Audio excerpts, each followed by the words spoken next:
Hi friends, എല്ലാവർക്കും അഞ്ജു സ്റ്റോക്കിൻ്റെ മറ്റൊരു പുതിയ വീഡിയോയിലേക്ക് സ്വാഗതം. പാസ്പോർട്ട് പുതുക്കുന്നതിൻ്റെ ഓൺലൈൻ അപേക്ഷ എങ്ങനെയാണ് ചെയ്യുന്നതെന്നാണ് ഇന്നത്തെ വീഡിയോയിലൂടെ പറയുന്നത്. അപ്പോൾ നമുക്ക് വീഡിയോയിലേക്ക് പോകാം. ഗൂഗിളിൽ പാസ്പോർട്ട് സേവ എന്ന് ടൈപ്പ് ചെയ്ത് സെർച്ച് ചെയ്യുക. അപ്പോൾ പാസ്പോർട്ട് സേവ എന്നുള്ള ആ ഒരു ലിങ്കിൽ ക്ലിക്ക് ചെയ്യുക. ഇതാണ് പാസ്പോർട്ട് സേവ എന്നുള്ള ആ ഒരു സൈറ്റിൻ്റെ ഇൻ്റർഫേസ്. ഇതിൽ ലെഫ്റ്റ് സൈഡിൽ new user registration, existing user login, check appointment, availability, track application status, ഇങ്ങനെ 4 ഓപ്ഷൻ കാണാം. അപ്പോൾ നമ്മൾ ആദ്യമായിട്ട് പാസ്പോർട്ട് പുതുക്കുന്നതിന് വേണ്ടി രജിസ്ട്രേഷൻ ചെയ്യുകയാണ് ചെയ്യുന്നത്. അതിന് ന്യൂ യൂസർ രജിസ്ട്രേഷൻ എന്നുള്ള അവിടെ ക്ലിക്ക് ചെയ്യുക. അപ്പോൾ ഇങ്ങനെയാണ് കാണിക്കുന്നത്. യൂസർ രജിസ്ട്രേഷൻ എന്ന് പറഞ്ഞ് കാണിക്കുന്നുണ്ട്. ആദ്യമേ തന്നെ അവർ ചോദിച്ചേക്കുന്നത് രജിസ്റ്റർ ടു അപ്ലൈ അറ്റ്, അതിൽ CPV ഡൽഹി അല്ലെങ്കിൽ പാസ്പോർട്ട് ഓഫീസ്, ഇങ്ങനെ 2 ആയിട്ട് കൊടുത്തിട്ടുണ്ട്. നമ്മൾ പാസ്പോർട്ട് ഓഫീസ് വഴിയാണ് പാസ്പോർട്ട് പുതുക്കുന്നത്. പാസ്പോർട്ട് ഓഫീസ് എന്നുള്ള ആ ഒരു ഓപ്ഷനാണ് ഓൾറെഡി സെലക്ട് ആയിട്ട് കിടക്കുന്നത്. അപ്പോൾ നമുക്കും അത് തന്നെയാണ് വേണ്ടത്. അത് കഴിഞ്ഞിട്ട് പാസ്പോർട്ട് ഓഫീസിൻ്റെ പേര് സെലക്ട് ചെയ്യുക. അപ്പോൾ അവിടെ ക്ലിക്ക് ചെയ്യുമ്പോഴത്തേക്കിന് കുറേ ഓപ്ഷൻ കാണിക്കുന്നതാണ്. ഇതിൽ പാസ്പോർട്ട് ഇഷ്യൂ ചെയ്യുന്ന ആ ഒരു ഓഫീസ് കേരളത്തിൽ മെയിനായിട്ടും കൊച്ചിനിലും ട്രിവാൻഡ്രത്തും അങ്ങനെ 2 എണ്ണമാണ് ഉള്ളത്. അപ്പോൾ നമുക്ക് എവിടെയാണ്, ഏതൊരു ഏരിയയിലാണ് നമുക്ക് വേണ്ടതെന്നുള്ള, കൊച്ചിൻ വേണ്ടവർക്ക് കൊച്ചിൻ സെലക്ട് ചെയ്യുക, ട്രിവാൻഡ്രം വേണ്ടവർക്ക് ട്രിവാൻഡ്രം സെലക്ട് ചെയ്യുക. ഞാനിപ്പോൾ കൊച്ചിനാണ് സെലക്ട് ചെയ്യുന്നത്. അതിനുശേഷം കുറേ ഡീറ്റെയിൽ നമ്മുടെ ചോദിച്ചിട്ടുണ്ട്. നമ്മുടെ പേരാണ് first, given name, surname, date of birth, നമ്മുടെ ഒരു മെയിൽ ID, അതൊക്കെ ചോദിച്ചിട്ടുണ്ട്. ഗിവൻ നെയിം, ഇതിൽ നമ്മൾ ഈ പാസ്പോർട്ടിൻ്റെ അപേക്ഷയിൽ നമ്മുടെ പേരിൻ്റെ ഫുൾ എക്സ്പാൻഷൻ കൊടുക്കേണ്ടതാണ്. ഗിവൻ നെയിം എന്നുള്ളിടത്ത് നമ്മുടെ ഫസ്റ്റ് നെയിമും മിഡിൽ നെയിമും ആണ് എൻ്റർ ചെയ്യേണ്ടത്. സർനെയിം എന്നുള്ള അവിടെ നമ്മുടെ ലാസ്റ്റ് നെയിം. അതിനുശേഷം നമ്മുടെ ഡേറ്റ് ഓഫ് ബർത്ത് ഈ ഒരു രീതിയിൽ സെലക്ട് ചെയ്യുക. പിന്നീട് നമ്മുടെ ഒരു മെയിൽ ID കൊടുക്കുക. അത് കഴിഞ്ഞിട്ട് അവർ ചോദിച്ചിരിക്കുന്നത് നമ്മുടെ മെയിൽ ID തന്നെയാണോ നമ്മുടെ ലോഗിൻ ID എന്ന് ചോദിച്ചിട്ടുണ്ട്. അങ്ങനെ വേണ്ടവർക്ക് യെസ് കൊടുക്കാം. നമ്മൾ സെപ്പറേറ്റ് ലോഗിൻ ID ആണെന്നുണ്ടെങ്കിൽ നമ്മൾ നോ എന്നുള്ള അവിടെ ക്ലിക്ക് ചെയ്യുക. ഞാനിപ്പോൾ നോ എന്നുള്ള അവിടെയാണ് ക്ലിക്ക് ചെയ്തേക്കുന്നത്. അതിനുശേഷം ലോഗിൻ ID ആണ് ചോദിച്ചിരിക്കുന്നത്. അപ്പോൾ ഞാനിവിടെ ഒരു ലോഗിൻ ID കൊടുക്കുന്നുണ്ട്. നമുക്കിഷ്ടമുള്ള ഒരു ലോഗിൻ ID കൊടുക്കാവുന്നതാണ്. നമ്മുടെ പേര് വെച്ചിട്ട് അതിൻ്റെ തൊട്ടിപ്പുറത്ത് കാണുന്ന ചെക്ക് അവൈലബിലിറ്റി എന്നുള്ള അവിടെ ഒന്ന് ക്ലിക്ക് ചെയ്യുക. ഇപ്പം കാണാവുന്നതാണ് ലോഗിൻ ID ഈസ് അവൈലബിൾ. അപ്പം നമ്മുടെ ലോഗിൻ ID അവൈലബിൾ ആണ്, നമുക്കത് ഉപയോഗിക്കാവുന്നതാണ്. അതിനുശേഷം പാസ്വേഡ്, നമ്മൾ ഒരു പാസ്വേഡ് കൊടുക്കുക. അത് കഴിഞ്ഞ് കൺഫേം പാസ്വേഡ് എന്നുള്ള അവിടെ ആ ഒരു പാസ്വേഡ് എൻ്റർ ചെയ്യുക. അതിനുശേഷം ഹിൻഡ് ക്വസ്റ്റ്യൻ എന്നുള്ള അവിടെ ക്ലിക്ക് ചെയ്യുമ്പോഴത്തേന് കുറേ ചോദ്യങ്ങൾ കാണാവുന്നതാണ്. അതിൽ നമുക്ക് എളുപ്പം ബർത്ത് സിറ്റിയാണ്, അതാകുമ്പോൾ നമ്മൾ ഒരിക്കലും മറന്നു പോകത്തില്ല. അതുകൊണ്ട് ബർത്ത് സിറ്റിയാണ് ഞാൻ അവിടെ സെലക്ട് ചെയ്തിരിക്കുന്നത്. അത് കഴിഞ്ഞിട്ട് നമ്മൾ ആ ഒരു ബർത്ത് സിറ്റി ഏതെന്ന് വെച്ചാൽ ക്യാപിറ്റൽ ലെറ്ററിൽ അവിടെ എൻ്റർ ചെയ്യുക. അതിനുശേഷം താഴെ കാണുന്ന ആ ഒരു ക്യാപ്ച താഴെ കാണുന്ന കോളത്തിൽ എൻ്റർ ചെയ്യുക. രജിസ്റ്റർ എന്നുള്ള അവിടെ ക്ലിക്ക് ചെയ്യുക. ഇപ്പം രജിസ്ട്രേഷൻ കൺഫർമേഷൻ എന്ന് പറഞ്ഞിട്ട് കാണിക്കുന്നുണ്ട്. അവർ പറഞ്ഞിരിക്കുന്നത് നമ്മുടെ മെയിൽ ID, നമ്മൾ കൊടുത്ത മെയിൽ IDയിലേക്ക് ഒരു കൺഫർമേഷൻ മെയിൽ അവർ അയക്കുമെന്നാണ്. ആ ഒരു മെയിലിൽ വരുന്ന ലിങ്കിൽ ക്ലിക്ക് ചെയ്ത് നമ്മൾ ഈ ഒരു രജിസ്ട്രേഷന് ആക്റ്റീവ് ആക്കാനാണ് പറയുന്നത്. അപ്പോൾ നമ്മൾ നമ്മുടെ മെയിൽ ID ഓപ്പൺ ആക്കുക. രജിസ്ട്രേഷൻ കൺഫർമേഷൻ എന്ന് പറഞ്ഞിട്ട് മെയിൽ വന്നിട്ടുണ്ട്. അതിൽ ഏറ്റവും താഴെ ഒരു ലിങ്ക് കാണിക്കാം. ആ ഒരു ലിങ്കിൽ ക്ലിക്ക് ചെയ്യുക. ഇപ്പോൾ നമ്മുടെ പാസ്പോർട്ട് സേവ എന്നുള്ള ആ ഒരു പേജിലേക്കാണ് ഡയറക്റ്റ് അത് ഓപ്പൺ ആകുന്നത്. അതിനുശേഷം നമ്മുടെ യൂസർ ID, നമ്മൾ കൊടുത്തിരിക്കുന്ന ആ ലോഗിൻ ID അവിടെ എൻ്റർ ചെയ്യുക. അതിനുശേഷം സബ്മിറ്റ് എന്നുള്ള അവിടെ ക്ലിക്ക് ചെയ്യുക. ഇപ്പം your account is already activate എന്ന് എഴുതി കാണിക്കും. അതിനുശേഷം നമ്മൾ പ്ലീസ് ക്ലിക്ക് ഹിയർ ലോഗിന് തൊട്ട് താഴെ കാണിക്കുന്നതാണ്. ക്ലിക്ക് ഹിയർ ലോഗിൻ എന്നുള്ള അവിടെ ക്ലിക്ക് ചെയ്യുക. ഇപ്പം നമ്മുടെ ലോഗിൻ ID ഒന്നും കൂടെ എൻ്റർ ചെയ്യുക. കണ്ടിന്യൂ എന്നുള്ള അവിടെ ക്ലിക്ക് ചെയ്യുക. അതിനുശേഷം നമ്മൾ കൊടുത്ത ആ പാസ്വേഡ് എൻ്റർ ചെയ്യുക. താഴെ കൊടുത്തിരിക്കുന്ന ആ ഒരു ക്യാപ്ച എൻ്റർ ചെയ്യുക. ലോഗിൻ കൊടുക്കുക. അപ്പോൾ അതാണ് നമ്മുടെ ആപ്ലിക്കൻറ്റിൻ്റെ ഹോം പേജാണ്. ഇതിൽ നമ്മുടെ ആപ്ലിക്കൻ്റ് ഹോം പേജ് എന്ന് പറഞ്ഞിട്ട് എഴുതിയിട്ട് view saved, submitted application, apply for new passport, reissue of passport എന്നൊക്കെ പറഞ്ഞ് കിടപ്പുണ്ട്. അപ്പോൾ നമുക്ക് വേണ്ടത് സെക്കൻഡ് ഓപ്ഷനാണ്. അതാണ് ന്യൂ പാസ്പോർട്ടും നമ്മുടെ ഇഷ്യൂ ഓഫ് പാസ്പോർട്ട് പുതുക്കുന്നതിനുമെല്ലാം ഒരു സെക്കൻഡ് ഓപ്ഷനാണ് നമ്മൾ എടുക്കേണ്ടത്. അപ്പോൾ ആ ഒരു സെക്കൻഡ് ഓപ്ഷനിൽ ക്ലിക്ക് ചെയ്യുക. ഇപ്പോൾ ഇങ്ങനെ കാണിക്കുന്നുണ്ട്, apply for fresh passport or reissue of passport എന്ന് കാണിക്കുന്നുണ്ട്. അതിൽ ആ ഒരു പേജ് താഴെ വരുമ്പോഴത്തേന് click here to fill the application form എന്ന് കിടപ്പുണ്ട്, അവിടെ ക്ലിക്ക് ചെയ്യുക. ഇപ്പോൾ സ്റ്റേറ്റ് കേരള സെലക്ട് ചെയ്യുക. അതിനുശേഷം നമ്മൾ ഏതൊരു ജില്ലയിലാണ് നമ്മൾ അപ്പോയിൻമെൻറ്റ് എടുക്കുന്നത് വെച്ചാൽ ആ ഒരു ജില്ല സെലക്ട് ചെയ്യുക. ഇപ്പോൾ പാസ്പോർട്ട് ടൈപ്പ് വന്നിട്ടുണ്ട്. ഇതിൽ കുറച്ച് ഡീറ്റെയിൽ ഒക്കെ എഴുതി കാണിച്ചിട്ടുണ്ട്. അതൊക്കെ നോക്കിയതിന് ശേഷം apply for fresh passport, reissue of passport. Fresh പാസ്പോർട്ടാണ്, പുതിയ പാസ്പോർട്ട് ഉള്ളവർ അത് ടിക്ക് ചെയ്യുക. ഇപ്പം നമ്മൾ പാസ്പോർട്ട് പുതുക്കുന്നതായതുകൊണ്ട് റീഇഷ്യൂ ഓഫ് പാസ്പോർട്ട് എന്നുള്ള അവിടെ ക്ലിക്ക് ചെയ്യുക. റീഇഷ്യൂ ഓഫ് പാസ്പോർട്ട് എന്നുള്ള അവിടെ ക്ലിക്ക് ചെയ്യുമ്പോഴത്തേക്കിന് അവർ റീഇഷ്യൂ ചെയ്യാനുള്ള ആ ഒരു റീസൺ ചോദിച്ചിട്ടുണ്ട്. അതിൽ ആദ്യമേ പറഞ്ഞിരിക്കുന്നത് change in existing personal particulars എന്ന് വെച്ചാൽ നമ്മുടെ പേഴ്സണലായിട്ടുള്ള ഡീറ്റെയിൽ, പേര് അല്ലെങ്കിൽ അഡ്രസ്സ്, അച്ഛൻ്റെ അമ്മയുടെ അല്ലെ വൈഫ് ഓർ ഹസ്ബൻഡിൻ്റെ ഒക്കെ പേര് തിരുത്തണമെന്നുണ്ടെങ്കിൽ ആ ഒരു ഓപ്ഷൻ തിരഞ്ഞെടുക്കുന്നത്. അത് കഴിഞ്ഞിട്ട് damaged passport, exhaustion of pages, passport damage ആയത്, നമ്മുടെ ആ ഒരു പാസ്പോർട്ടിൻ്റെ പേജുകൾ നശിച്ചത്, ലോസ്റ്റ് പാസ്പോർട്ട് നഷ്ടപ്പെട്ടത്. പിന്നീട് ചോദിച്ചിരിക്കുന്നത് validity expired more than 3 years ago, 3 വർഷം മുൻപേ നമ്മുടെ ഒരു പാസ്പോർട്ടിൻ്റെ വാലിഡിറ്റി തീർന്നത് പിന്നീട് 3 വർഷത്തിനുള്ളിൽ എക്സ്പയർഡ് ആയതും, ഡ്യൂ ടു എക്സ്പയർ ആകാൻ പോകുന്നതും. അപ്പം എൻ്റെ പാസ്പോർട്ട് എന്ന് പറയുന്നത് എക്സ്പയർഡ് ആകാൻ പോകുന്നതേ ഉള്ളൂ. അതുകൊണ്ട് ഞാൻ validity expired within 3 years or due to expire എന്നുള്ള അവിടെ ക്ലിക്ക് ചെയ്യുന്നു. നമുക്ക് ഏതാണെന്ന് വെച്ചാൽ അത് സെലക്ട് ചെയ്യാവുന്നതാണ്. ടൈപ്പ് ഓഫ് ആപ്ലിക്കേഷൻ എന്നുള്ള അവിടെ നോർമലുണ്ട്, തത്കാലുണ്ട്. തത്കാൽ എന്ന് പറയുമ്പോൾ നമ്മൾ പാസ്പോർട്ട് ഓഫീസിൽ പോയിട്ട് അതിൻ്റെ തൊട്ട് പിറ്റേ ദിവസം നമ്മുടെ കയ്യിൽ പാസ്പോർട്ട് കിട്ടും. നോർമൽ എന്ന് പറയുമ്പോഴത്തേന് ഒരാഴ്ചയൊക്കെ കഴിഞ്ഞിട്ടാണ് കിട്ടുന്നത്. തത്കാലിന് നമ്മൾ ഡബിൾ ചാർജാണ് അടയ്ക്കേണ്ടത്. 1500 ഫീസാണ് നോർമൽ അടയ്ക്കുന്നത്. തത്കാലിന് 1500 നമ്മൾ ഓൺലൈൻ അടയ്ക്കുക. ബാക്കി 2000 രൂപയാണെങ്കിൽ പാസ്പോർട്ട് ഓഫീസിലും പേയ്മെൻറ്റ് ചെയ്യേണ്ടതായിട്ട് വരും. ഫോട്ടോയുള്ള 4 ID പ്രൂഫുകളാണ് തത്കാലിന് ചോദിക്കുന്നത്. അതിനുശേഷം ബുക്ക് ടൈപ്പ് എന്ന് പറഞ്ഞ് ചോദിച്ചിട്ടുണ്ട്. അതിൽ 36 പേജസ്, 60 പേജസ് ഇങ്ങനെയുണ്ട്. നമ്മൾ നോർമൽ പാസ്പോർട്ട് ആയതുകൊണ്ട് 36 പേജസ് എന്നുള്ള അവിടെ ക്ലിക്ക് ചെയ്യുക. അതിനുശേഷം നെക്സ്റ്റ് എന്നുള്ള അവിടെ ക്ലിക്ക് ചെയ്യുന്നു. ഇപ്പോൾ നമ്മുടെ ആപ്ലിക്കൻ്റ് ഡീറ്റെയിൽ ആണ് കൊടുക്കുന്നത്. ഗിവൻ നെയിം, സർനെയിം കൊടുക്കുക. അതിനുശേഷം ജെൻഡർ സെലക്ട് ചെയ്യുക. അത് കഴിഞ്ഞ് നമുക്ക് മറ്റെന്തെങ്കിലും പേരുണ്ടോ എന്നാണ് അവർ ചോദിച്ചേക്കുന്നത്. അത് നോ കൊടുക്കുക. പേര് ചേഞ്ച് ചെയ്യുന്നുണ്ടോ എന്നുള്ള അവിടെ നോ കൊടുക്കുക. അത് കഴിഞ്ഞിട്ട് ഈ ഒരു രീതിയിൽ ഡേറ്റ് ഓഫ് ബർത്ത് സെലക്ട് ചെയ്യുക. Place of birth out of India എന്നോട് ചോദിച്ചിട്ടുണ്ട്. ഇന്ത്യക്ക് പുറത്താണെന്നുണ്ടെങ്കിൽ എസ് കൊടുക്കുക, ഇന്ത്യക്കുള്ളിലാണെങ്കിൽ നോ കൊടുക്കുക. അതിനുശേഷം നമ്മുടെ പ്ലേസ് ഓഫ് ബർത്ത് ഏത് സ്ഥലമാണെന്നുള്ളത് അവിടെ എൻ്റർ ചെയ്ത് കൊടുക്കുക. എല്ലാ ഡീറ്റെയിലും ഫുൾ ക്യാപിറ്റൽ ലെറ്ററിൽ എൻ്റർ ചെയ്തായിരിക്കും ഏറ്റവും നല്ലത്. അതിനുശേഷം ചോദിച്ചിരിക്കുന്ന സ്റ്റേറ്റും ഡിസ്ട്രിക്റ്റും അതെല്ലാവർക്കും തെറ്റുന്ന ഒരു കാര്യമാണ്. എല്ലാവരും ജനിച്ചത് വേറെ ജില്ലയിലാണെങ്കിലും ഇവിടെ സ്റ്റേറ്റ്, ഡിസ്ട്രിക്റ്റ് ചോദിക്കുമ്പോഴത്തേക്കിന് സ്വന്തം ജില്ലയാണ് എല്ലാവരും ഇവിടെ സാധാരണ സെലക്ട് ചെയ്യുന്നത്. എന്നാൽ ഇവിടെ അങ്ങനല്ല. നമ്മുടെ ആ ഒരു പ്ലേസ് ഓഫ് ബർത്തിൻ്റെ ആ ഒരു ജനന സ്ഥലത്തിൻ്റെ ജില്ലയാണ് ഇവിടെ സെലക്ട് ചെയ്ത് കൊടുക്കേണ്ടത്. നമ്മുടെ അഡ്രസ്സിൻ്റെ ജില്ലയല്ല. അതെല്ലാവരും ശ്രദ്ധിച്ച് ചെയ്യേണ്ടതാണ്. അതിനുശേഷം മാരിറ്റൽ സ്റ്റാറ്റസ് കൊടുക്കുക.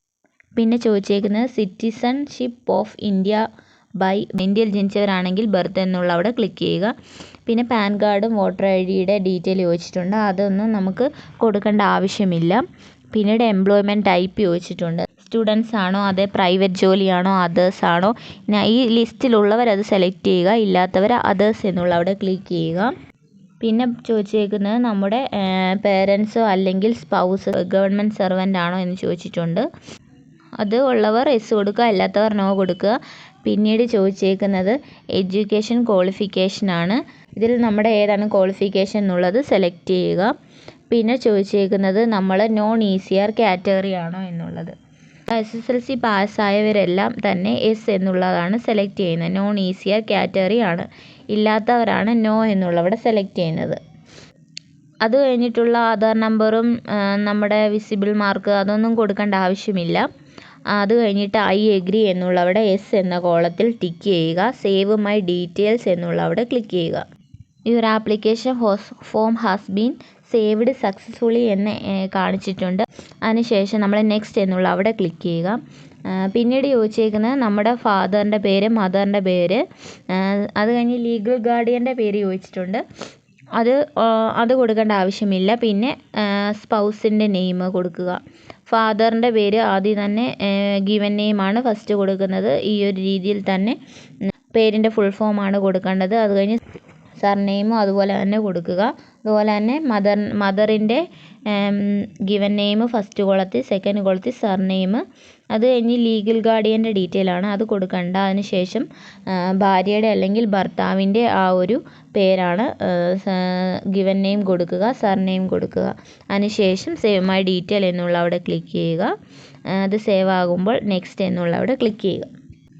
ഇനി നമ്മുടെ അഡ്രസ്സ് ഡീറ്റെയിൽ ആണ് കൊടുക്കുന്നത്. ആദ്യമേ തന്നെ ചോദിച്ചേക്കുന്നത് നമ്മുടെ ഇപ്പോൾ ഉള്ള പ്രസൻറ്റ് അഡ്രസ്സ് ഔട്ട് ഓഫ് ഇന്ത്യക്ക് വെളിയിലാണോ എന്ന് ചോദിച്ചിട്ടുണ്ട്. അവിടെ നോ എന്നുള്ളത് സെലക്ട് ചെയ്യുക. പിന്നീട് നമ്മുടെ അഡ്രസ്സാണ് ആ ഒരു കോളത്തിൽ കൊടുക്കേണ്ടത്.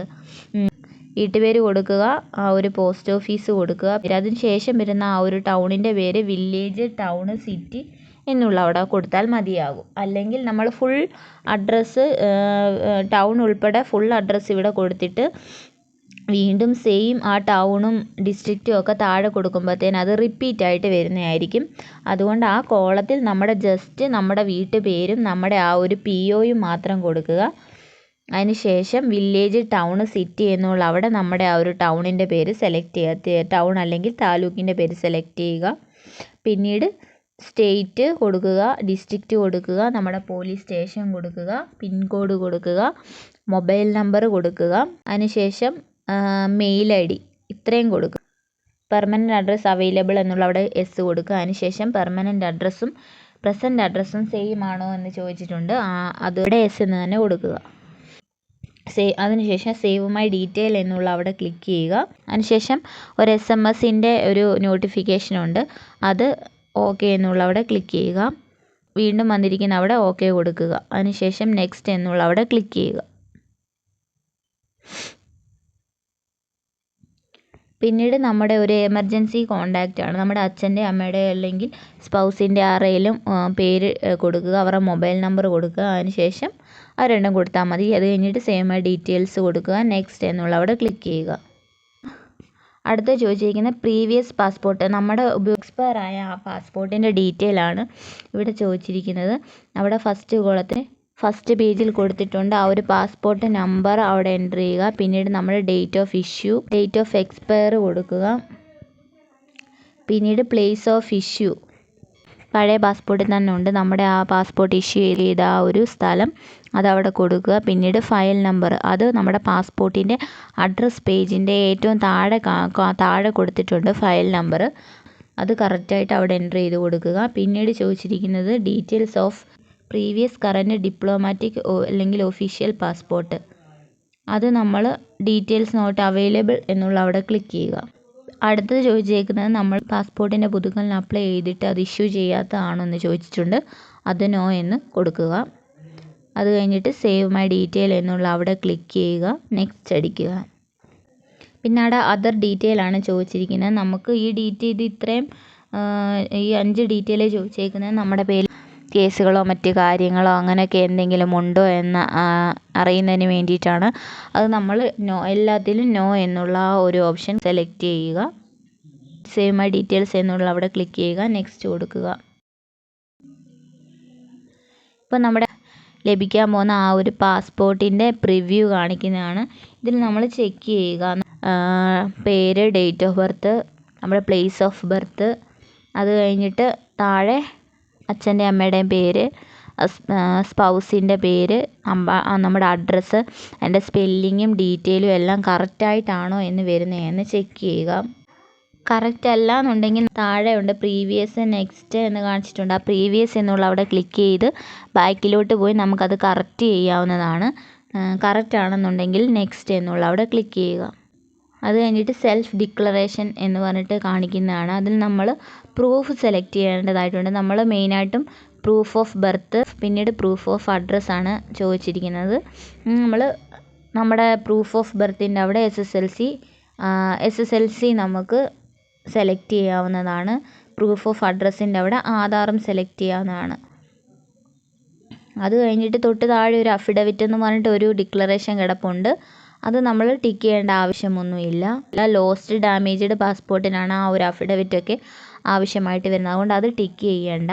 പിന്നീട് താഴെ നമ്മുടെ പ്ലേസ് ഏതാണെന്ന് വെച്ചാൽ അത് അവിടെ എൻ്റർ ചെയ്ത് കൊടുക്കുക. ഡേറ്റ് അവിടെ ഓൾറെഡി വന്നിട്ടുണ്ട്. ഐ എഗ്രി എന്നുള്ള അവിടെ ടിക്ക് ചെയ്യുക. പിന്നീട് സേവ് മൈ ഡീറ്റെയിൽസ് കൊടുക്കുക. താഴോട്ട് വരുമ്പോൾ പ്രിവ്യൂ ആപ്ലിക്കേഷൻ ഫോം കാണിച്ചിട്ടുണ്ട്. അവിടെ ക്ലിക്ക് ചെയ്യുമ്പോൾ നമ്മുടെ ഈ ഒരു ആപ്ലിക്കേഷൻ്റെ ഡീറ്റെയിൽ, നമ്മൾ കൊടുത്ത ഡീറ്റെയിൽ എല്ലാം കൊടുത്തിട്ടുണ്ട്. അതെല്ലാം കൂടെ ഒന്നും കൂടെ ക്രോസ് ചെക്ക് ചെയ്ത് നോക്കുക. തെറ്റൊന്നുമില്ല എന്ന് ഉറപ്പ് വരുത്തിയതിന് ശേഷം താഴെ കാണുന്ന ക്ലോസ്, പ്രിൻ്റ് വേണമെന്നുണ്ടെങ്കിൽ നമുക്ക് പ്രിൻ്റ് എടുക്കാം. അതല്ലെങ്കിൽ താഴെ കാണുന്ന ക്ലോസ് എന്നുള്ള ക്ലിക്ക് ചെയ്യുക. അത് ക്ലോസ് ആകും. അതിനുശേഷം സബ്മിറ്റ് ഫോം എന്നുള്ള അവിടെ ക്ലിക്ക് ചെയ്യുക. അപ്പം ഇനി അടുത്തതെന്ന് പറയുമ്പോൾ നമ്മുടെ പേയ്മെൻറ്റ് ചെയ്ത് നമ്മുടെ അപ്പോയിൻമെൻറ്റ് എവിടെയാണെന്ന് വെച്ചാൽ എടുക്കുന്നതാണ്. അതിൽ പേ ആൻഡ് ഷെഡ്യൂൾഡ് അപ്പോയിൻമെൻറ്റ് എന്നുള്ള അവിടെ ക്ലിക്ക് ചെയ്യുക. അതിനുശേഷം നമ്മുടെ പേയ്മെൻറ്റ് മോഡുണ്ട്, അത് നമ്മൾ സെലക്ട് ചെയ്ത് കൊടുക്കുക. പേ ആൻഡ് ബുക്ക് അപ്പോയിൻമെൻറ്റ് എന്നുള്ളവിടെ കാണിച്ചിട്ടുണ്ട്. അതിന് താഴെ നമുക്ക് വേണ്ട അപ്പോയിൻമെൻറ്റ് ഡേറ്റ് എടുക്കാവുന്നതാണ്.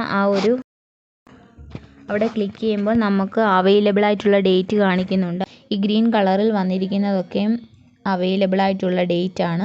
ആ ഒരു ഡേറ്റിൽ ഏത് ഡേറ്റ് ആണ് നമുക്ക് വേണ്ടതെന്ന് വെച്ചാൽ സെലക്ട് ചെയ്യുക. പേ ആൻഡ് ബുക്ക് അപ്പോയിൻമെൻറ്റ് എന്നുള്ള അവിടെ ക്ലിക്ക് ചെയ്യുക. ഇങ്ങനൊരു നോട്ടിഫിക്കേഷൻ കാണിക്കുന്നതാണ്. അവിടെ ഓക്കെ ഐ അണ്ടർസ്റ്റാൻഡ് എന്നുള്ള അവിടെ ക്ലിക്ക് ചെയ്യുക. ഇപ്പം പേയ്മെൻറ്റ് പേജിലേക്ക് വന്നിട്ടുണ്ട്. ഇതിൽ നമുക്ക് നെറ്റ് ബാങ്കിങ്, കാർഡ് പേയ്മെൻറ്റ് ചെയ്യാവുന്നതാണ്. ഞാൻ ഇപ്പം ചെയ്യുന്നത് UPI പേയ്മെൻ്റ് ആണ്. ഈ ഒരു പേയ്മെൻറ്റ് ചെയ്ത് കഴിയുമ്പോഴത്തേക്കിന് ഇങ്ങനെ അപ്പോയിൻറ്റ് കൺഫർമേഷൻ എന്ന് പറഞ്ഞിട്ട് വരുന്നതായിരിക്കും. അത് നമ്മുടെ അപ്പോയിൻമെൻറ്റ് ഡീറ്റെയിൽ എല്ലാം കൊടുത്തിട്ടുണ്ട്. താഴോട്ട് വരുമ്പോൾ പ്രിൻ്റ് ആപ്ലിക്കേഷൻ റെസിപ്റ്റ് എന്നുള്ള അവിടെ ക്ലിക്ക് ചെയ്യുക. വീണ്ടും ഇങ്ങനെ താഴോട്ട് വരുമ്പോൾ പ്രിൻ്റ് ആപ്ലിക്കേഷൻ റെസിപ്റ്റ് എന്നുള്ള അവിടെ ആ ഒരു ഇത് കാണും. അവിടെ ഒന്നുകൂടെ ക്ലിക്ക് ചെയ്യുക, ഓക്കെ കൊടുക്കുക. ഇപ്പം നമ്മുടെ ആ ഒരു ആപ്ലിക്കേഷൻ്റെ പ്രിൻ്റ് കാണിക്കുന്നതാണ്.